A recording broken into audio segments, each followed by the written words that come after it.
Hello and welcome to the latest episode of the Melbourne Athletic Development Podcast. Today we are joined by Tom Templeton, who's been on the podcast before, obviously speaking about sprint performance, but he is the head of our performance program in relation to our strength and conditioning, and obviously he does a number of things offsite as well, including sprint assessments and running, and he's foraying currently actually into some more personal track coaching. Yep. And we thought it would be a really good opportunity to get him on and actually start to pick his brain about some areas that he's been exploring and some general concepts in strength and conditioning, because we spoke about it just before coming on, but that the landscape seems to be changing, and that I think is a really good development, but it's a bit of a change from where the world of, say, strength coaching was. Have you noticed something along those lines sort of starting to happen as well in what you're seeing, Tom? Yeah, for sure. Thanks for having me on, guys, again. It's been I think about a year. Has it been a year? I think a year since we first did it at the old clinic. Yeah, interesting. January, so a bit over. But no, I think a lot has changed, and I think I've been learning a lot from being in the clinic and working with the S&C. But in terms of the overall themes changing, like I kind of keep in a little bit of a bubble, but I'm kind of drawing things from like little seminars and information. We have chats in here as well. You just have to have your priorities straight. Like, where are we working together in terms of like the consulting work that I do with other athletes that have got their own coach doing a track program? You're building strength. Where are we going? Like, are we all trying to make this person run faster, run longer, recover better? Yeah, so you think actually, as something I was thinking of, where I live in my own little world, and I don't use social media at all.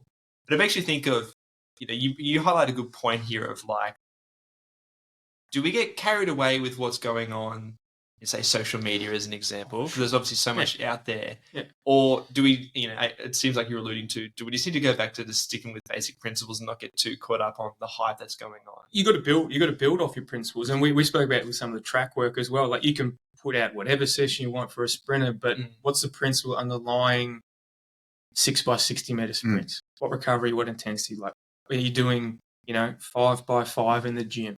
Are you doing isometrics? Are you doing eccentrics? It's the principle that gets you to. And what that principle is suggesting about how you see the development of, say, physical characteristics. Well, actually, just to extend on what John asked, and do we actually see any changes or trends in high performance, whether it's from a lead coach or someone working in a high performance setting with a team, changes in what people focus on, or integration of new types of I feel like it's happening heaps, and we've seen this evolution. Like, if you go back, even if I speak about track and field in general, right?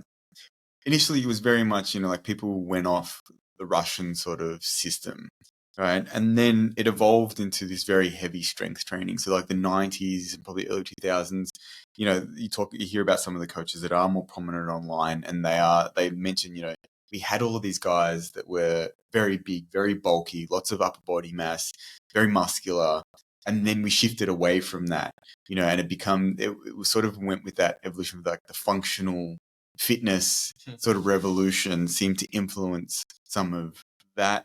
And then more recently, we've seen velocity-based training was massive. Yeah. And then people like Alex Natera have really influenced things like isometric training and the different variations on these maximal isometrics. We obviously saw the revolution of, say, Nordics in, injury prevention. And most of these have been driven by kind of either clinicians or practitioners, and then researchers, having a certain slant and trying to influence that. And I think we're coming to the next phase of that. And I think people are starting to popularize this next step to me, which is the integration of transfer. What's transferring from your strength program into the performance. And we saw links of that with people like JB Moran and, like the really heavy sled training. He spoke about in the research, like the idea that really wasn't necessarily sprint training. It was, high level strength training. Like power training. Yeah, the other thing too, and this is just from my perspective, who I'm obviously less involved in high performance as opposed to you two, there seems to be so much more now with regards to assessment. Yes. And part of that is obviously technology is becoming more accessible to people outside of a research setting. But there's obviously, and related to that, you can collect so much more data. Is that something that's pretty evident too? What you were saying? Absolutely. I think it's going in the right direction with that, as long as you don't do that, analysis or paralysis by analysis, you know what I mean? And using your numbers, your objective numbers, to build a framework around the athlete to achieve your overarching goal. Like, as long as you have that goal clear, and like if you're working with multiple different people, like we're all trying to achieve the same point. Like, obviously, simple one for us to talk about is just track athletes, whether you want them to run a fast 100 or 2 or 4. If that's your goal, you can use your baseline testing to assess, okay, where are this person lacking, where are they really good, and then you can put an intervention in place, whether it is the isometrics or the eccentrics or, power-based stuff. How do you go about linking what you see in those tests with what you see, say, out when they're running? Like, what are the links? Yeah, it's interesting. Because I feel like some people, we spoke about this just before we started the podcast, like, any assessment you do that's away from that activity, as we say, is a proxy. Yeah. And even some of the things you do in the test that you would use on the track, like a flying 20, for instance, is a proxy for what your top speed is in a race. Absolutely. It's not the same thing as measuring a 20-meter segment during a race. No. Right? You get some guys who you do 20-meter flying training, you're like, Jesus, guy could run whatever time. Yeah, be the champion, and they crumble in the comp. What people who don't show you. Yeah. That same performance in that, and they so lift and comp. What in your mind? How do you kind of link those? Like, I was actually just going to maybe add to that, because probably a better way to think of it is, where do you start your analysis? Because do you start with, and again, if you're a sprinter, do you start with looking at their performance and then deducing from that, these are things I need to look at, or do you always have a gamut of tests that you're going to do for any type of athlete? That's a good question. I enjoy, and this has just been developed like just over years of coaching people and seeing people run. I enjoy watching a runner or an athlete at the track first, and then being like, okay. And I think I've done the strength assessments through the S&C, the running assessments through the S&C with people, and I think they've been a little bit for the first session, just a little bit taken back about how I go about it, because I just want to observe you. Like, come down, okay, we're going to do, a 20-meter acceleration, we're going to do some top speed running, but show me your warm-up. What do you do normally? How do you go about it? Do stretching? It gives you a lot of information about how to do things. Yeah. Not to mention, it actually gives you a lot of objective information of like what's their flexibility, range of movement. Yeah, and you can sort of like, I like the game of being like, okay, look, I've seen like one side the ankle collapses in the acceleration, but at top speed it sort of holds form, or you see these little clues and you go, okay, well, let's test these now. Yeah. Take them into the gym and let's see what the numbers confirm, what your eye's seeing. I feel like that's the only way you can go. I don't know that you can go the other way, because that's where you end up with this, like, I've tested 150 things. And, that's going to lead to this. It's like, I think you can only go, like, what's not failing, but maybe what's are the areas that you want to enhance, or what are the areas that are limiting them in their performance. I've got to work backwards. And if you have time, I guess, then you can start to look at other things, but it's kind of like searching around in the dark for as many different things rather than going, no, like, the door's there, I've got to go through the door. For sure. I mean, I've done both, like with the S&C work with the crew here. It's like, sometimes some people can't do the running assessment first, so you do your general battery of tests and be like, okay, look, your soleus is weak, or your straight leg hamstring stuff's no good, or your upper body's no good, or your core, your abs back a week, and then you see it in the track, and then you kind of do the reverse. Like, you can go like back and forth, but I find I just enjoy it more. It's fun for me to be like, okay, let's see how this person's doing. For example, we had one of the clients who was like, I can't get past like 5Ks of running before I get pain, and I had only ever seen her do like running drills in the clinic. And we went down to the running assessment and sort of had a look at it, and legitimately she was like bounding. Like, it was sort of like bang. That was her jogging, like, you're sort of bounding across the track. Yeah. And I'm like, how are you doing that for 5K? It's actually impressive. And then it was a funny thing, because there was a guy, and John may have seen him at Collingwood. He kind of shuffles along, just sort of like really small gait, hardly gets any, like, it's almost walking. And I said to her, like, I want you to do that. She's like, what are you talking about? Shuffle. I'm like, yeah, show me your shuffle. And then she just ran normal.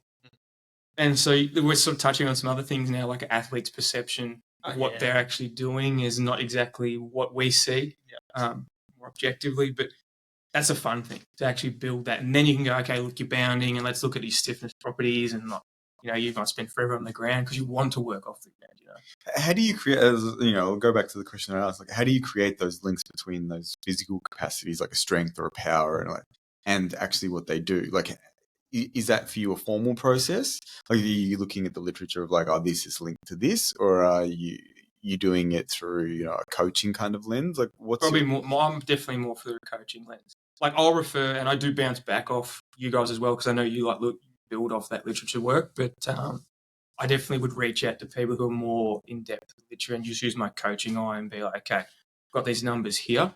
Let's see if we can create a change, either whether it's a physical thing or whether it's a technical thing. We've spoken about in the past.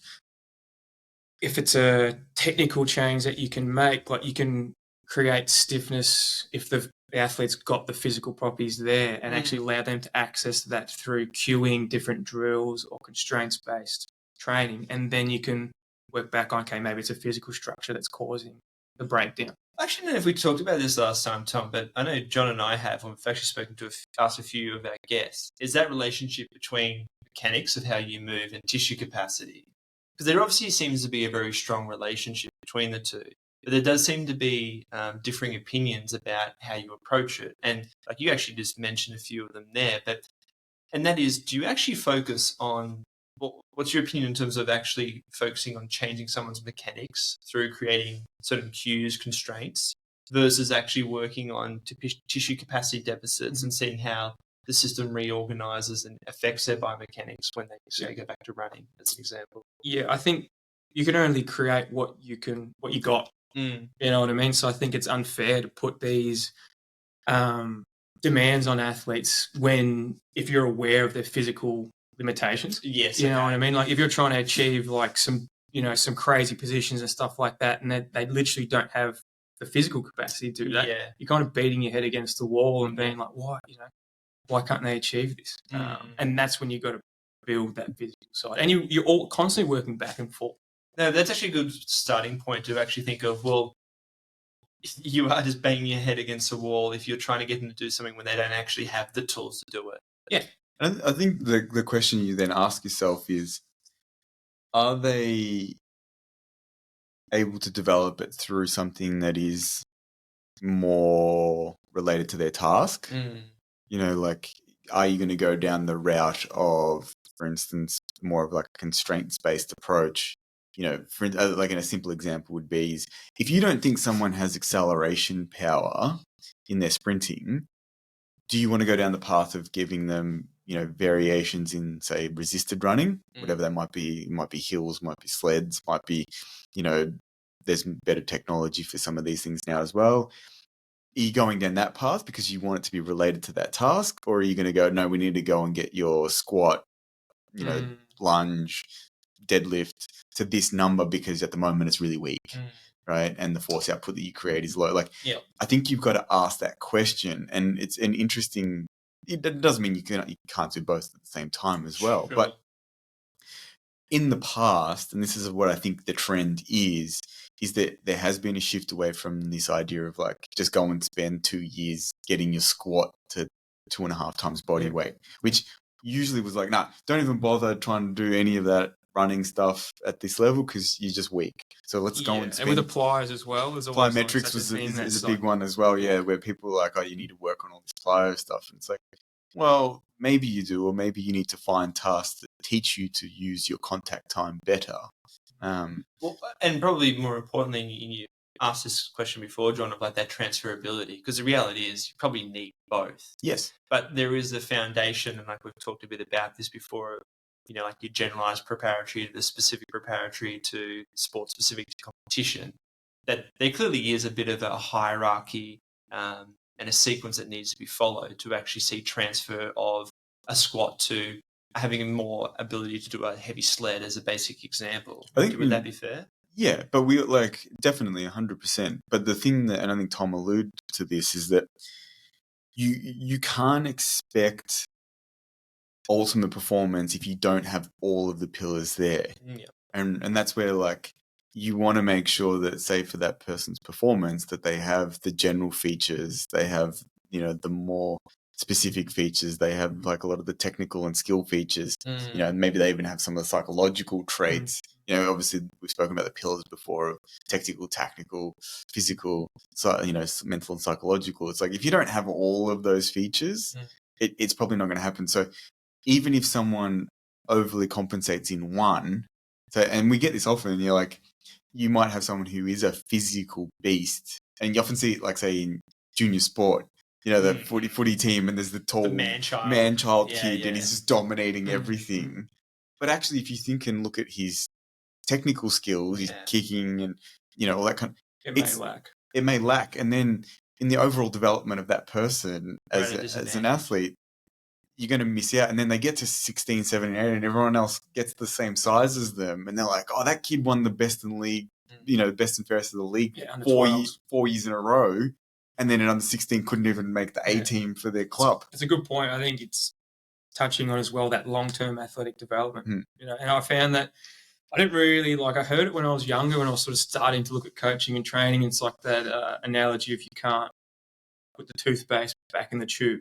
Once you squeeze it out, you can't do that. And I think you'll see athletes, a classic example is an athlete goes to a new coach and then bang, they have this great performance early on and then just dwindles. And it's like, you could probably surmise that they didn't plan long term. It's like, let's just do this, this, and this. I know we can get you faster. And it's great for 1 or 2 years, but then where was your plan? If your plan was to run faster in 1 or 2 years, then you've got your job done. Can you elaborate on that? Because it seems counterintuitive to say that. You would think that, well, surely if you're improving someone's performance today, that's going to help their performance tomorrow, a year's time, 2 years' time. I think it's simple.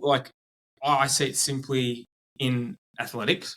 It's a little bit different when you're talking about a man-child, growing up, and that's hard to control too, because it's like, of course you're going to use those physical attributes. Yeah, it's hard to control too. Is like, you can't slow someone's physical maturity from happening. Of course, and you're not going to say that's an uncontrollable. Yeah, you can't control that, so you don't worry about it. It's always sad, I think, because it happens in athletics a lot. And being around for a little bit longer now, and you see it in other sports like football and soccer, and you see that child, and everyone's waxing lyrical who has less experience, and you're like, oh, I'm really sorry, but that kid's not going to make it. Well, I mean, with the right guidance and stuff like that, and not relying on the physical capabilities and building technical skills around it and stuff like that, there's a possibility that it can continue but on. The likelihood that they're not. Well, I'll tell you a classic example, which is for your argument, where I played footy, went to school with Tom Lynch, and played at Richmond, and did all that. But he basically was a reasonable sized junior athlete till about under 15s, under 16s. And then he went bang. Skills were incredible. Skills were great. Played in the midfield, and all of a sudden, a year or two later, he's 6'5", 6'6", and it's like he maintained his skills. Yeah. So all of a sudden, you got this 6'6" bloke who can play midfield, ruck, full forward, wherever you want. That's a huge advantage. The ground, and it's just like, oh, no wonder he played AFL and was quite successful. Yeah. So it's the other side of the coin to what we're talking about. Yeah, and that's where you need to think about developing those things, knowing that the physical development may come in a developmental athlete. Yeah, it's funny because I was always a very average athlete, and then when I was younger, I wasn't that tall, and then I eventually got tall, but I was still really an average athlete. There's another side to that as well. It's actually a good topic because, I had a chat to a guy yesterday who we had a discussion about he's trying to improve his sprint time, and he's probably a 10, 6, 7 guy looking to go. He's dropped into 10.5s but wants to be consistent 10.40, touching on that. And it's like, you got to ask yourself, it's like, and as a coach and an athlete, ask yourself, is that the potential? Is that all? Are you just you can exhaust every avenue, you can go as deep in strength, power training, get the best coaching, but maybe you've just exhausted that and you are a 10.50 sprinter. And that's something that we've talked about before, and I often wonder if what does influence your ceiling? And there's obviously genetic factors, but there's clearly a lot of environmental factors. And I also wonder for individuals who may have certain physical attributes at a younger age that allows them to perform really highly, having it be too easy for too long doesn't develop those traits for you to actually tap into how psychology can influence your physiology and therefore physical capacity. Yeah, for sure. Like that environment stuff is massive, and I think it can be like a game changer between you becoming maybe a national level or state level athlete to becoming maybe an international representative in any field. For sure, yeah. You have those support systems. We in Australia don't seem to do that very well with like a lot of sports. Like, certain sports seem to get it, and other sports just don't get it. I mean, I was like, have you seen this today about the GoFundMe with Sebastian Sultan? Yeah, because the Oceanic Games in Fiji are self-funded. The under-20s are self-funded. And we've got an 18-year-old kid who's the fastest in the country at the moment. Just won nationals, literally on GoFundMe trying to get 12 grand. So that he can go to these 2 competitions. Yeah, wow. Like, what is going on? Yeah. Like, honestly, like, I know there's probably systems in place, but it's like, this kid has potential to be like one of our best sprinters ever. And he has to find 12 grand on his own. Well, how is that fostering like the environmental side of athletic performance? And you could probably pick millions of examples. Like, people listening to this could be like, oh, this is a weightlifting thing, or like this is a soccer thing. Like, it could be any realm to the following sports. For sure. We're just in athletics side. So, and that happened. I saw it today. Couldn't believe it. You know, going back to a question I'm interested to hear a bit more about that John asked about changes in strength and conditioning. Have there been any innovative or fundamentally new things that you've seen created or explored that have influenced what you do with your coaching? Hasn't influenced now, but I've spent, like, it's been the end of the athletic season and been time to look at some research and look at some information. I do been listening to a lot of Rolf Oman, and like Randy Huntington brought out like with through Altus, like a little seminar that was good, and I enjoy like delving into any type of stuff that sort of gets me thinking and how I can apply things to my athletes, myself, and in the clinic here. I think going down that specificity route and being like, okay, what, like, time to peak velocity? So how quickly can you create the max amount of velocity? So you're putting a time constraint on this is in the gym, any of your gym lifts. How quickly can you create that force, and figuring out how to bring that down? And again, like, I sort of preface this with a lot of people with the sort of strength assessments that we've done is like, we do have like an idea of what these numbers represent, but right now your output in these tests demonstrate what you're capable on the field. Okay, and we create changes in here, and let's see how that creates change on the field. If we don't create changes in the game, then we need to change our approach, or we're going down the pathway that isn't beneficial to your development. And you see that a lot. You see a lot of athletes who are over-indexed in physical capabilities, but they don't actually know how to use it. Yep. And that I think is the interesting part of that strength and conditioning that is changing. It's like there's a lot more language and discussion about the application of transfer exercises. And I think this is where, I don't know if we've spoken about this a lot, but the ideas of what's the Dutch guy who the strength one, the ones who did all the coordination stuff. Franz. Franz Bosch. Franz, obviously, his background is actually as an artist, which is quite interesting. But his whole premise is very much around the idea that performance is a coordination task, and therefore you're trying to challenge people's coordinative capabilities. So he uses a lot of tasks that ask you to be able to, in different ways and under different loads, different resistances, different approaches, ask you to carry out that task. And in many ways, what I believe he was searching for, and I haven't asked him this, and he can probably explain it better, but he's trying to search out how do you get the most transfer of those physical skills. And weirdly, I'm very critical because I didn't see him get transfer in sports like track. I went back and had a look, and he had a really abysmal involvement in track and field, and then very quickly disappeared off to consulting roles in team sports. Rugby specifically, wasn't it? Yeah. And actually weirdly had a lot of success there. Well, not weirdly. It seems to me it's really obvious why. And one of the reasons that it was, I think, very successful there is because in that setting it was the right approach. And the reason it was the right approach is they probably had a lot of the physical strength and power capabilities because rugby is a sport that develops those almost verbatim. You know, young guys are lifting from 12, 13, 14 years of age. They've got those features, but often they probably don't know how to use them.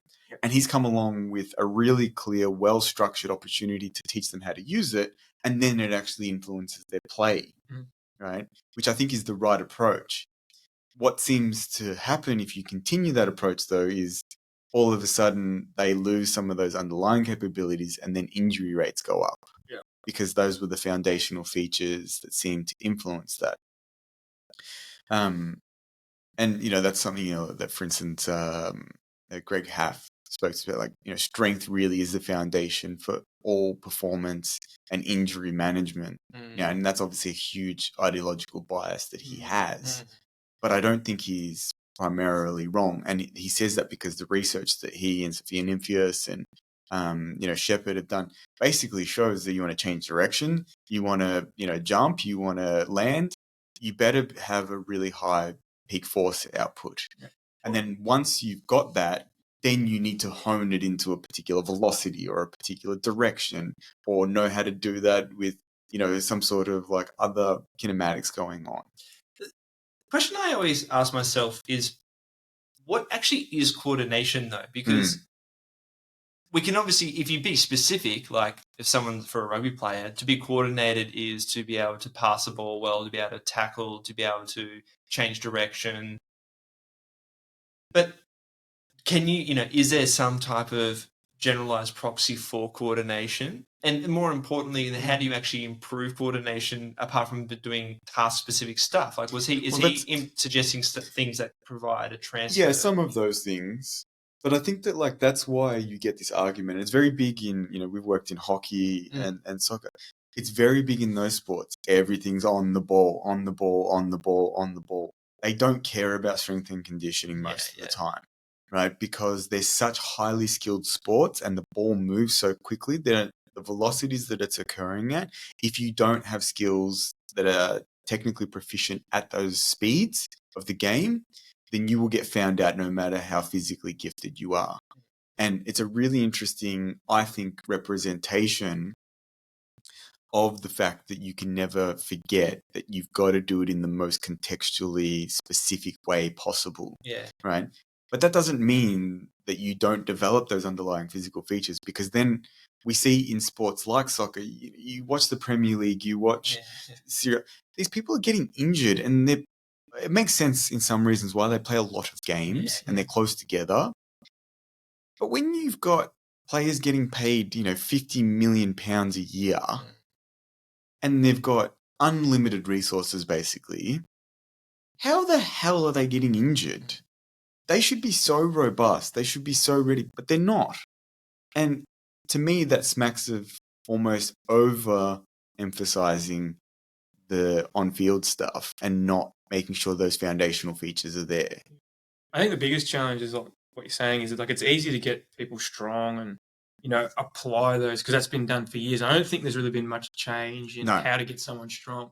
The challenge comes, like you said, like when you start mixing in other components of how do we maintain a certain level of strength and then incorporate the coordination stuff or whatever we need to build around it, because it's something that I've been thinking about as well as like particular strengths for an athlete you can build, and then like they go into the off season, it's like, okay, like we want to maintain it. You know, it's like a step, like taking steps. You're like, okay, we've got to a level, let's maintain it, take another step. And it's that I feel like is more challenging to be like, okay, I need to maintain strength, maintain these physical capacities, but now we need to incorporate. It's almost like there's not enough time in the day, you know, to be able to do this and play that sort of, you know, back and forth. Well, and I think that goes back to your point before, Tom, of going, well, what are the things you need to work on? Because you can justify working on 1,001 things if you really want to, but ultimately it comes back to what are the key performance indicators Yep. and what are going to have the most transfer, because you could potentially justify a lot of things having transfer. I think that's fundamentally the science is pretty clear. You know, we were talking before about Roger and Oka. You know, like I think fundamentally people understand muscle physiology. They understand exercise prescription. And it's simple stuff, generally. Like, you can read textbooks and you have a pretty good understanding. And at a basic level, you're saying, like, people get stronger. It's like you've got to ask someone to create a high level of force output. And if you do that consistently enough and you give enough recovery, then they'll actually just get stronger and they'll build muscle mass and all those kind of things. It's like you're stressing that muscular and neuromuscular system. The thing that fundamentally I think has changed is that people are trying to search for what those KPIs are and how you transfer them. Like, I don't think that was always thought about. I think that is the fundamental change. And it's one of the reasons why we've seen, I think, a couple of the trends we've seen. Like, the last two major trends have been velocity-based training and isometrics. And the reason is because our understanding of biomechanics continues to improve. We realize that it's like, okay, if you're not moving at velocities anywhere near what you would be in your activity, then you're probably not getting the transfer. Therefore, even in a strength setting, you need to be thinking about velocity. Same goes with the isometrics. It's like realizing that a lot of these positions are, you know, what people consider like dynamic isometric strength. You know, can you absorb or load in an isometric position under really high levels of velocity or really high levels of force? And that's directly come from our improvement in our biomechanical research. We're seeing that, like, oh, they hold this position. Can we actually train that position well enough to be able to then carry that over? So I think it's people have done a really good job of trying to work out, like, what are the things we want to amplify and how do we transfer that across? And people are looking for that. I don't know that it necessarily always is as simple as implement that, get this. It never is. No. But it's definitely a positive search to try and find what is that link, what is that transfer, what is that KPI that's going to get there. Actually, a question I've asked myself many a times, actually I'm interested to get your opinions on it, is when I think about performance, ultimately the thing that you should focus on the most is just the actual sport or task, right? And I guess for a long time, that's what most high performance people did. Yeah, there was no such thing before as anything other than just playing the sport. Yeah. But then there's the application of strength and conditioning principles like resistance training, because it allows you to develop or maintain certain physical attributes that you may not be able to maintain, or in fact may lose because of the training. Yeah. So there's a bit of a trade-off where if you're doing too much sport-specific stuff, you lose out on certain traits.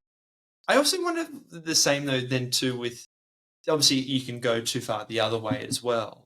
But as you start to implement other types of training modalities, do certain training modalities have certain side effects that are negative? So the example I give is resistance training. And I don't know, maybe this has actually been explored. No, we've got a good example. Keep going. Well, but I think we talk about that discussion we had around Sue and the Kaiser to... Yeah. Keep going. Sure. Well, yeah. And I do have another MMA example though for what you're talking about. Because, yeah, the question relates to what we talked about before with coordination. Because I know there has been some people who talk about resistance training can reduce coordination, for instance. And when I think about what's required from resistance training, it's very different to, say, sprinting. Because with sprinting, the complexity of the neuromuscular patterns is, you know, and I think beyond our capacity. But when you think about resistance training, when you're moving heavy weights at a slow velocity, you're kind of trying to get everything to fire at once, which almost goes against what you're actually trying to achieve in most sporting endeavors. I think this is probably an example, but I think this is the crux of why I feel like at times, and Tom probably sometimes watches and laughs, but like I've gotten much less specific with my strength training. Yes, okay. Because I don't know that it transfers as well as what it probably does. So I try not to get too caught up in thinking I'm making as much change in the gym as what I am. Because I don't think it does actually make that change. Okay. All that means is like you use the gym for a general approach and like you build those general structures. It's like I just see it simply as like specificity, like the competition is there and then you just take these staggers and you eventually get further and further. I spend more time in that next stage of like, how do I, get them to feel this with the weighted vest or with So there's like one step away from running rather than going like 4 steps away and doing single leg hops. I feel like in the past, going further in the past, I would spend more time down the bottom, be like, oh, I'm developing this, and then thinking that's transferring. It's like my gym program is actually pretty generic, right? And it doesn't get that fancy because I feel like as long as they've got these features, right, then I can use those tasks in between to get them to feel that stuff. So it's almost like you're applying mechanical stress and you're probably getting their neurological system to overcome doing heavy activities. Did you say you got an example about MMA and that coordination? What you're talking about, like where you like, it used to be like, let's just use MMA examples. So, you'd use just your fighting sports, jiu-jitsu, whatever, and then you'd never focus on conditioning. Because I've got friends who do Brazilian jiu-jitsu, and I've talked to them about resistance training, and they don't really see any value in doing that. No, I got mates. They're over at ADC's trials now. It's just like it's just 6-7 days a week, and some of the best in the world. It's just 6-7 days a week of jits, but some of the best in the world do 2-a-days, and they do gym and stuff like that. But an old school example was of BJ Penn, for any of the MMA fans out there. He went and trained with the Marinovich brothers, and their philosophy was like, look, you know how to fight, you know how to do, all your skills training. We're just going to get you physically as ready as possibly as we can, and then you're just going to go and fight. I mean, it worked, and that might be. I don't see that as like. So it did work. It did work. Yeah. Well, I mean, he won. Like I think he was a 2-time. I think he had 2 different belts, 2 different divisions. The thing that makes me think about though is like the timing and like being. Of course. Well, I mean, like if you get him at a certain part of his career, you know what I mean. Like could be middle aged and like. Was he still sparring and things or not? No, essentially just doing physical capacity work. That's very interesting. Yeah. So it's the opposite of what you said. Like they went down, get all the physical capacities, get your conditioning right, get you fit enough. You know how to fight. Like so, let's just get you ready and then you just go and do your fight. Like it's cool. And they had success, but that's not saying that it works for everyone. But you could you can make that call with certain athletes. To suggest that it's as simple as saying this is the formula, go ahead and apply this. It's the mistake. The example you spoke about, like the changes in coordination, and you can probably speak to this more, Tom, because I think you've looked into it a little bit more. But recently, a series, like a short series, came out about the involvement of a track coach who coached a guy named Xu Bingtian, the 100 meters for China. And he was describing their strength training, and they're very big on utilizing the Kaiser pneumatic equipment. Yeah. But he described the idea that because the eccentric velocity that pushes you down at, you actually, before major competitions, he would actually take them off those machines for a couple of weeks because he felt that it actually ruined their timing. It's just shortening cycle on the track, and they actually almost needed to slow that down and go back to barbell-based training so that they were ready to actually use what they've got. Yes. Yeah, so that actually, it was a good example where clearly the physical attributes it develops are very useful, but the neurological patterns actually may have a deficit if in too close proximity to performance. Yeah, you just and obviously aware of the tools that you're using, you know what I mean? Like obviously using the Kaiser. It's funny because you mentioned that dynamic isometric strength as well, and it's something that Randy and like Rolf talk about, but when they talk about that, and this can directly relate to what you're saying, like people have read like Cal Dietz' Triphasic Training is a book that he put out. He's a strength coach at Minnesota or something, or like does a lot of hockey stuff. But I'm not sure if it's Minnesota, but basically he looks at like the eccentric lowering portion, the isometric, as like a reverse triangle, the concentric. And with the Kaiser, like the Kaisers, if you could imagine, like the eccentric is so steep and so quick that it puts so much stress on the athlete's ability to absorb that force in isometric portion. Ideally, you just want to see it go up and down. And when you think about someone cutting, if you like microscope onto that change direction, the foot contacts the ground. If someone's really poor, essentially you'd see them hit it, collapse, take forever. Isometric is then extended, and then they get out of the corner. But someone who has like great dynamic isometric strength or can utilize Kaiser very well, like they hit the ground and bounce straight off. And with the Kaiser work in terms of like the timing, that's what it challenges. It almost challenges it too much. And that's why I think Randy has mentioned in podcasts in the past that he would go back to mass-based stuff because their contact times were too great and timing was too fast because of the tool that he used. Because, like you said, like you're always trying to get the best out of your performance. Like Kaiser obviously works really well, but it's like if that's going to hamper your performance, but allow you to get the physical capacities right. Well, it's not reflective of the physical laws that you have to work against on the track. It's almost like, you know, and for an analogy of people in team sports, it's like, say, if you play rugby, if your catch and pass is so quick that your teammate can't read, I'm serious, like it's boom, and they can't read that you're about to pass the ball, then you're in trouble because the timing's out. They need to learn how to pause, give the fake, then pass the ball and allow your timing to hit that. Yeah, for sure. You want to touch on anything else, John? Or Tom? Did you want to talk about? Is there anything, like, I know that you've been reflecting a lot, so I wanted to ask you, because it's something we've had a couple of podcasts like this where we've kind of been working through ideas. Is there anything that's sort of come through? I know you've been reflecting a lot in this off season.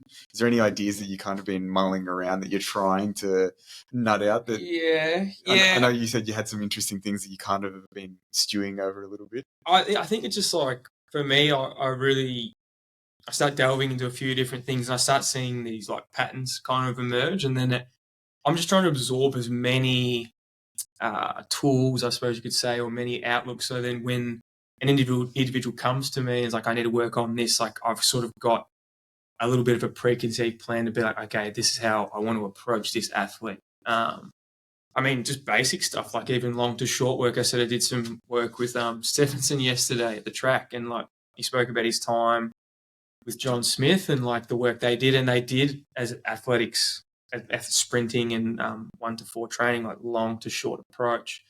And I've known about this for some time, but it was funny to see that approach like translated to like drills, like the way they would do the drills. Like the drill would be slow and correct, but then it'd also be over a longer distance, as opposed to you take a short to long approach for an athlete and be like, okay, like if you can't get it right in the first 10 meters, we're going to keep focusing on the first 10 meters until you get that right. Then we go to 20. Then we go to 30. Well, I was going to say, do you have a particular bias to how you approach it yourself? Because John and I have spoken about this before, and it seems that a lot of coaches will take the stance of, ultimately, intensity is such a key factor to performance in sprinting and in short sprint setting, I guess 400 too, but there actually seems to be some people who do benefit from that long to short approach. Yeah. What do you actually think is the rationale for that? No, we spoke about this a bit yesterday. Well, I got a bias to increasing performance. I honestly couldn't care how we do it. That's a good You know what I mean? It's just like, if this athlete needs this, and it is time consuming and it does take a lot of work, and I'm only just starting this journey on that. And I can understand why coaches would build systems and like, this is how I do it. And then we get the athlete to come in, and then if the athlete fits that system, then they'll get better. Unfortunately, if the athlete doesn't, they should probably move on and find something else, or we make little adjustments, but they have their core system. I think one of the things that you recognize that takes a bit of time is that you're trying to find, we speak about heuristics of like what's going to fit most situations, and then you have to make these little adaptations along the way to that individual. But there's going to be some people who just don't fit that, and there are, Jack, Tom and I spoke about this yesterday of like, why would it be that certain people who go into that system do very well? And part of the reason is if, for instance, they actually have a lot of the features that you want, they're going to actually benefit from just raising their overall, say, conditioning capability. If you look at, and John Smith probably wasn't as much of this, but there's a really famous coach who coached Michael Johnson, a guy named Clyde Hart, and his system was very much like conditioning, lots and lots of conditioning, lots of like, he did do faster work, but a lot of slower running as well, and a lot of building. But if you look at the athletes that did well in that system, they naturally had very high levels of speed, right? He wasn't necessarily taking them on thinking, and he made them a lot faster. It's not to say that he didn't, but they almost came with a certain capability. They needed that. And then what they needed was to elevate that conditioning capability. And I think, Tom's point that I think is the most relevant is like, if you're committed to the idea of just getting people to improve their performance, you're not really too caught up in what it takes to get there. And you and I had this discussion a while ago when, we were driving, and I said, like, one of the things that I'm most not surprised with, but, actually quite happy with is I don't coach in a way that has anything to do with how I was coached or how I think that it would benefit me to be coached, which to me, on reflection, makes me feel as though I've adapted to the environment of the athletes that I'm working with. Yeah, for sure. Because unfortunately, I feel like too many coaches, their whole approach is like, I'll just apply what I did that worked for me. Yeah, I think like if you do, like if the people who have that idea, because I see even in myself, I'm starting to coach more people and work at the school, it's like that isn't always a solution. And like if you're truly there to help someone get better or improve performance, you're not going to be like, oh, this worked for me, didn't work for them. They're a crap athlete. Yeah. And that's not, you're like, oh, they're actually quite good, but the approach needs to change. And it was interesting because obviously we spoke about it with Phil Bellinger and with Freak. And I think their research actually really strongly just kind of demonstrates like you're much better off getting into a system that is more suited to your physiology than you are going into a successful system that doesn't suit your physiology. Sure. I don't know, did you listen to any of this? So these guys... Makes perfect sense. Well, these guys, what they're doing is MRI studies looking at measuring carnosine content as a proxy for the... muscle typology. Yeah, muscle typology. Yeah. Really good discussions with both Freak van der Kasteel and Philip Bellinger. But they basically kept demonstrating in all the research they're doing that, if you come out, even though you might be like, and the example he gave was this, I think it was a sprint cyclist, and she got her test done, and the coaches had admitted, and she was at international level, that she didn't seem to respond to the sprint training that they were doing, even though she was world class. And then when they actually tested her, she was much more slow twitch in her muscle typology. Yeah. And one of the coaches wasn't happy about it because he was like, oh, maybe she's not going to make it. But the others were like, well, maybe let's just give her work that's a little bit more on that end of the conditioning spectrum. Yeah.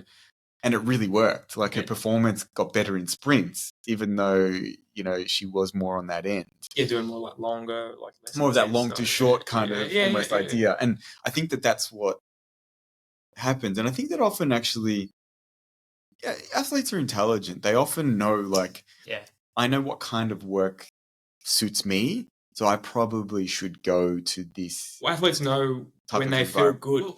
You know what I mean? Athletes know when they feel good, and if you get put in a system and it's like, gee, I'm getting absolutely beaten in the ground, and then all of a sudden you don't even need to see anything objective. It's like, I just feel like crap.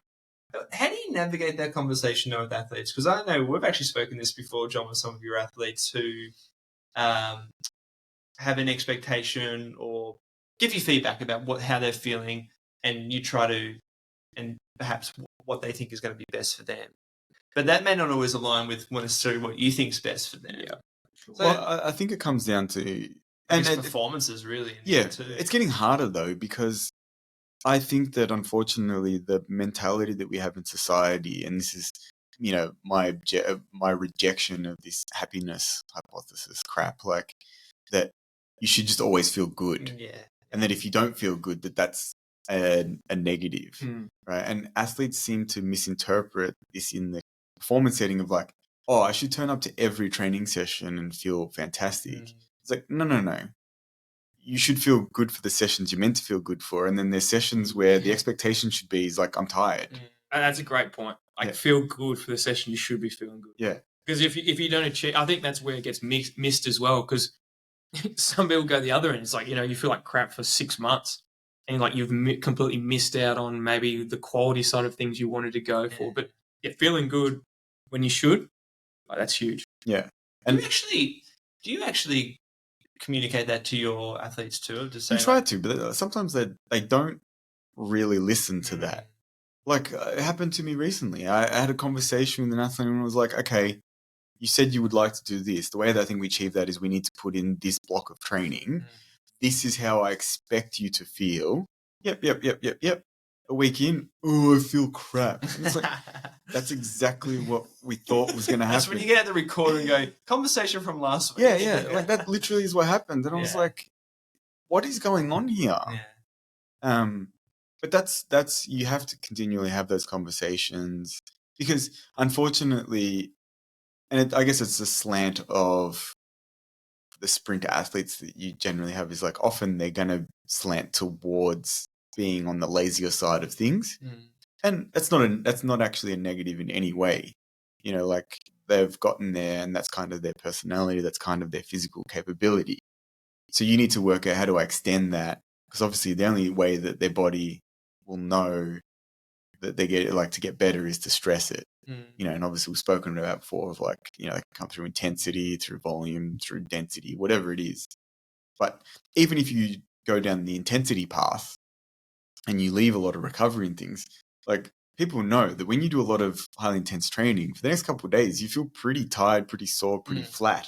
And if your expectation is that you're not going to feel like that, even though you might not have any training or any significant training in those couple of days, well, I feel pretty flat. It's like, what did you expect? Like, we did a really maximal speed, you know, long recovery, high intensity. We really pushed your system to go as fast as it can possibly go. The expectation should be that you should feel pretty tired. Or same with volume of like, I always think it's interesting when you push people on volume side of things who are not used to it. They're like, oh, I'm just generally sore. It's like, yeah, like that's the expectation right now.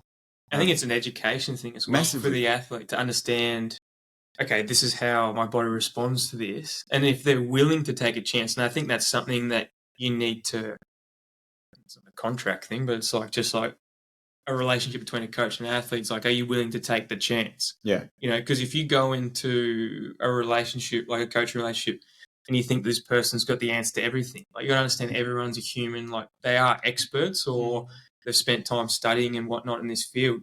But, you got to ask the athlete to take a chance. Once they take the chance, if you get the result, and all of a sudden you see just a classic buy-in, and it's like, okay, now they understand this process and we can continue to build. I think the other thing with that, and John and I talked about this earlier in another podcast recently, is timelines or time frame. Because the reality is to develop, my assumption would be to develop a world-class athlete. Obviously it's hard because you've got to find the right person, but for most people it's going to take time. Yeah.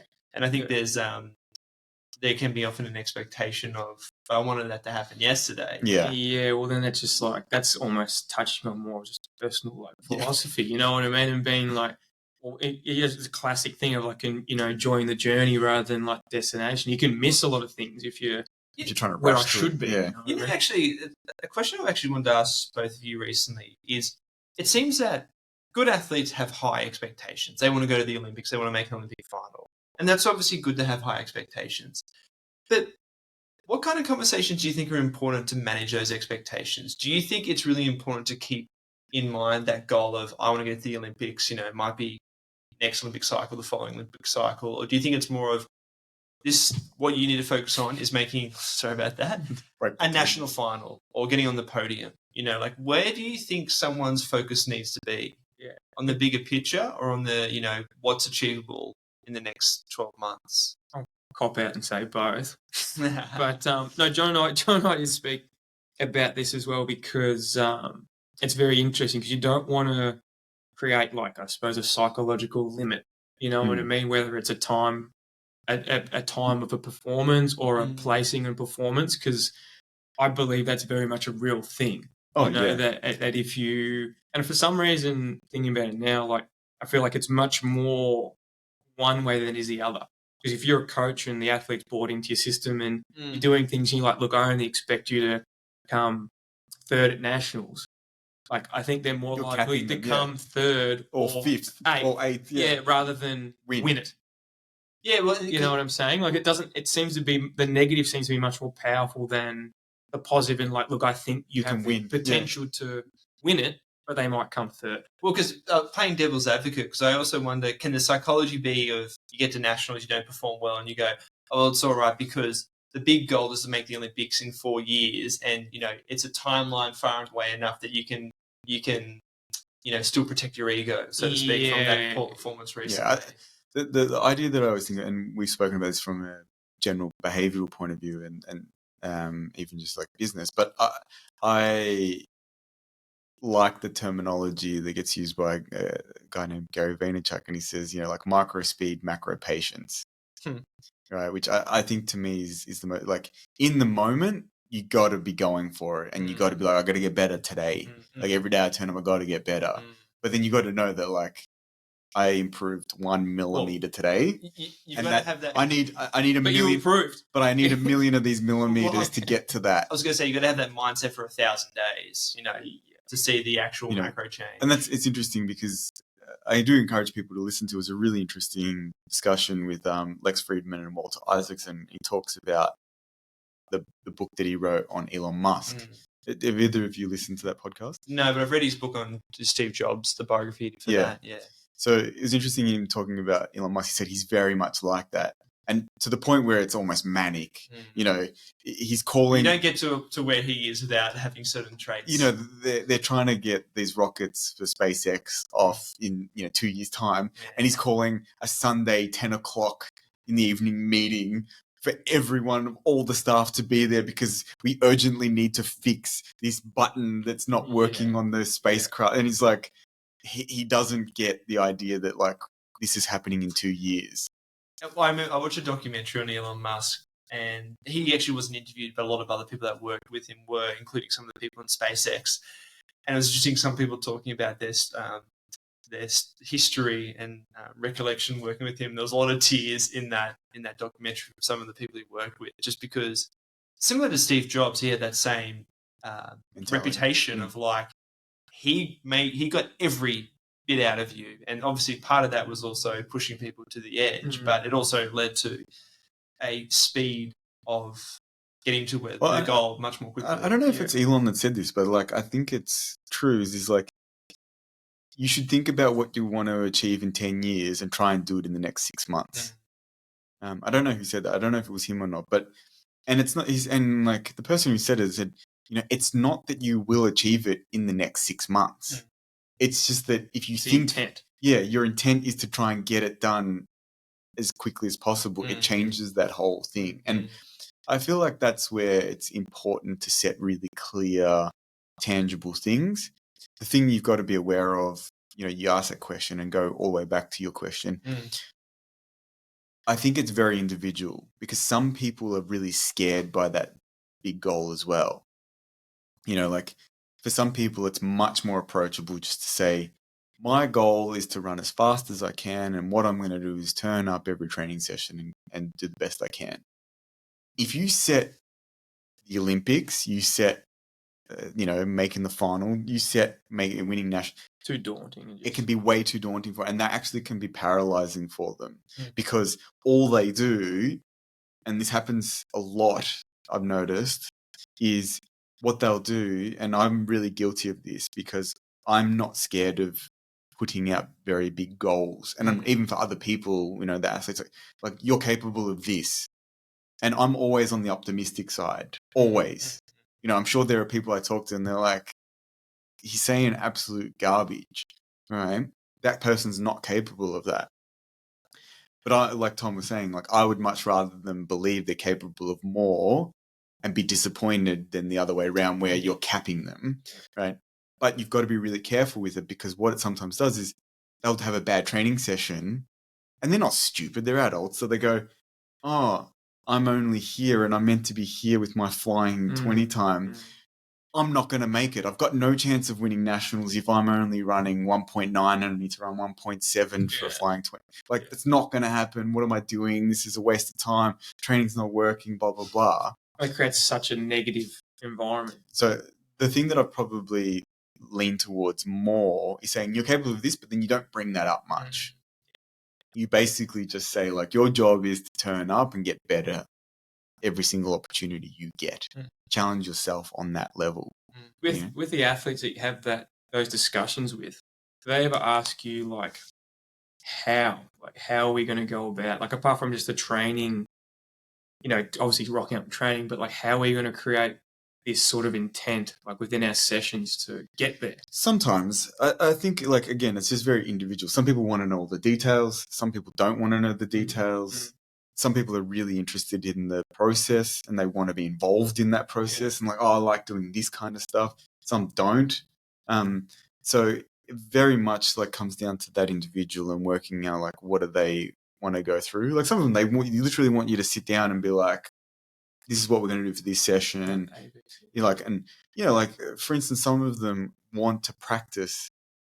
For instance, Sam, she finished 4th at the World Unis, right? And she was actually doing that coming off, an injury. So we didn't have any races. We had to kind of like time trial our way into it. And she, she's an athlete that likes to be kind of very, well planned.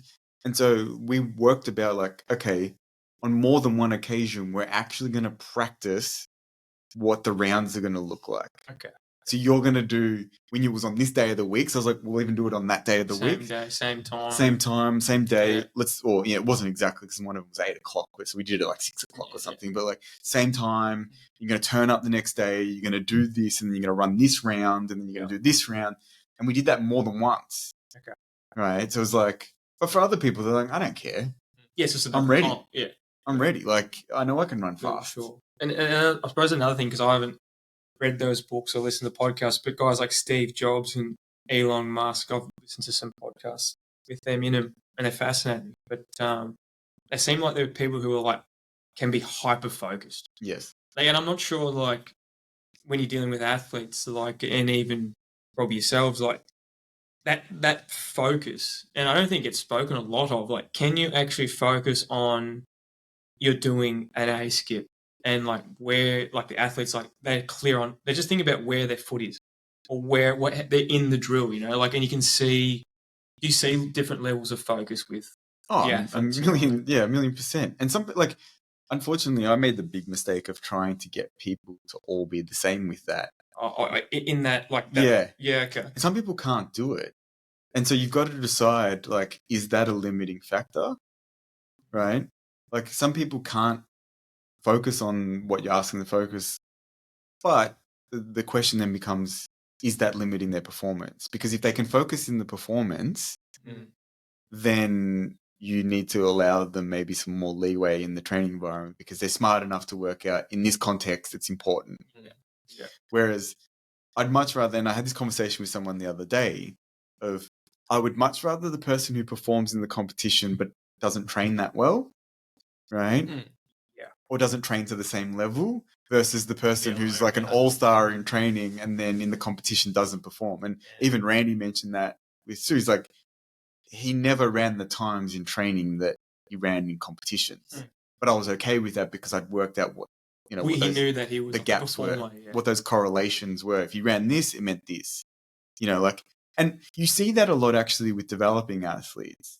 They never ever run anywhere near the times. And then the challenge I feel like I've had to have, and I think this happens in the gym, with older athletes, they can hit their PBs or they can hit their track performances, but it's coming at a big cost if you are trying to get that in a training environment when they're older, because often that's come through a lot of like adrenaline and the context of the environment. It's like when you're young, you can sometimes hit personal bests quite often because your system's not anywhere near its capability. But if you're 30 plus, for instance, and you're trying to ask that person to run a flying 20 PB that they did 4 years ago, right?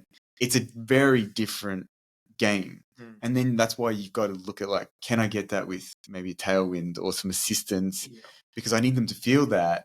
Or do I need to, make sure I send them to this race that I know has got a tailwind so that they can run that kind of time early in the season, knowing that once they've got that in the system, they're going to be ready for the next steps, rather than being like, I need to see this at training because it makes me confident that they're going well. Oh, yeah. Which is such a big challenge of like, as a coach, trying to make sure that your confidence in their capability is not tied to the performances that you see in the training environment.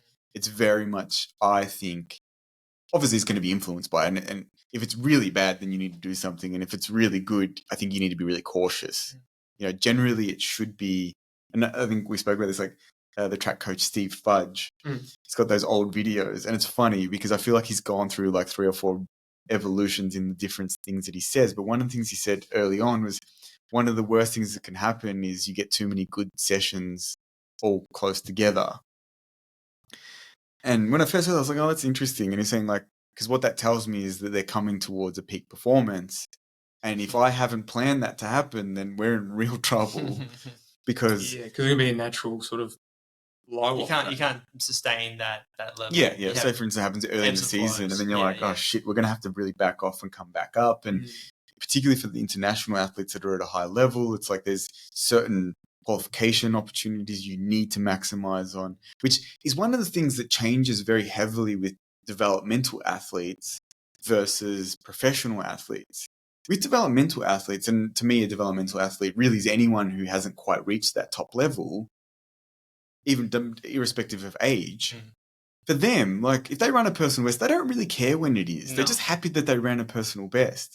Whereas it's almost pointless for you if you're someone who knows you've already even qualified for the Olympics, that you're running a personal best in your first race of the season, and then you've got to go to major competitions, you've got to get through your qualification, like through, say, a selection trials or national championships.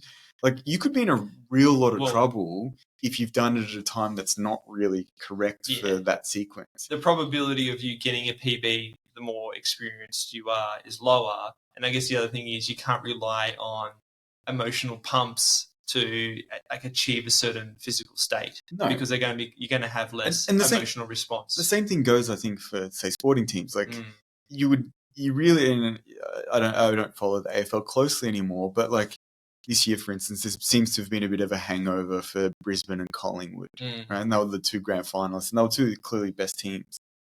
But then Geelong's coming back after. Yeah, well, they had last year. They didn't do very well, right? But it's interesting because it's like, what will happen with those teams? And potentially what we'll see is their performance will start to gear up towards the finals, right? And I'm expecting that to happen. I don't have any reason to say why. I just think that they're still good teams, and we might see that. And it's like they're kind of getting their timing right. Yeah, okay. There's no point coming out round guns blazing, round 0 to 5, 1 to 5, and you win all the games by 100 points, and then by round 16 you run out of gas and you're actually, you only just limp into the finals and lose in the first round. I suppose a good question would be for Collingwood and Brisbane coming off a grand final. Be like, have they planned that? Yes. You know what I mean? Like that would be a more interesting thing, because I feel like some people stumble and teams can stumble upon performances and not necessarily know why it's happening. And it would be interesting if they're like, we extended our break. I was about to say, like, even for the players, they're like, no, we only want you to start in preseason here. And like, that's a bit late. It's like, it's all right. Give yourself a bit of time to recover. You know? And even the back and forth, because like, particularly in a team sport environment, like you could ask Collingwood and Brisbane players round 1, you guys are trying to win, right? And like they'd be going as hard as they possibly can, but that's where the overarching like team management and physical conditioning preparation, people are like, okay, we're allowing them to build, but they might not be. They'll be like, we're trying to win straight off the bat, and then we can observe the natural trends. That's what I would find fascinating. Because if they plan for it, it's like borderline genius. It's you got to have some confidence to do that. For sure. It's like the story. I remember Greg Haff telling me the story about Anna Mears, the Australian gold medalist. She's now the chef de mission for the Olympic team.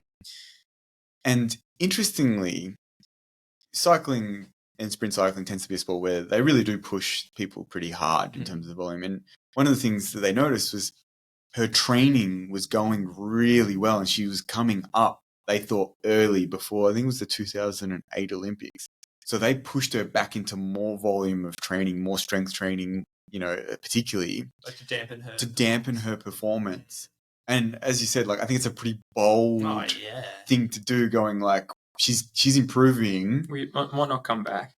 Well, that's the fear, Yeah, but they did that, and then she came out, won, I think she broke the world record, smashed everyone, blah, blah, blah. So it's like, it was justified. But it's an interesting thing of like, I think the big one. But that also requires a lot of maturity and trust from the athlete too, to be like, I think I know what you're doing here because I don't feel as good, and I'm not. No. I think it would have been a very open discussion. Yeah, but yeah.